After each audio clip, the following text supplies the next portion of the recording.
Hello everyone. তো আজকে আমাদের গাছের বেগুন গাছ বসিয়েছিলাম, বেগুন গাছ, তারপরে আরও সবজি গাছ বসিয়েছিলাম, টমেটো, লঙ্কা, তারপরে ধনেপাতা, পালং শাক আর ধনেপাতা তুলেছিলাম আমরা, ভিডিও তোমাদের সাথে শেয়ার করেছি। তো এখন যেগুলো তুলেছি সেগুলো তোমাদের সাথে দেখাবো। আর পাশের বাড়ি থেকে সজনে ডাঁটা দিয়েছে, টমেটো দিয়েছে। আমাদেরও টমেটো গাছ আছে, কিন্তু আমাদেরগুলো এখন ছোটো ছোটো টমেটো। তো যেগুলো তুলেছি তোমাদের সাথে শেয়ার করছি, তো চলো দেখো ভিডিওটা কেমন লাগছে তোমরা জানিও।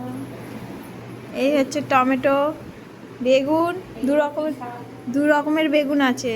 এখানে সজনা ডাঁটা, আর এখানে গিমা শাক আছে। অনেক গিমা শাক হয়েছে আমাদের ঘরের পিছনে সাইড দিয়ে, দেয়ালের সাইডে সাইডে। এই শাকটা অনেকে খেতে জানে না, বা অনেকে মনে করে ঘাস, চেনেও না, কিন্তু এটা গিমা শাক, বেগুন আলু দিয়ে হয়। এই যে টমেটো, আর দু রকমের বেগুন হয়েছে, এগুলো একদম সাদা সাদা ডিমের মতো বেগুনগুলো দেখতে পুরো। আর এই যে বেগুন, ছোট ছোট বেগুনগুলো তুলে নিয়েছি, আরও বড় হতো, পোকা হয়ে যাবে বলে তুলে নিয়েছি। এই যে সজনা ডাঁটা, গিমা শাক, টমেটো। তোমাদের ভিডিওটা কেমন লাগলো কমেন্ট করে জানিও।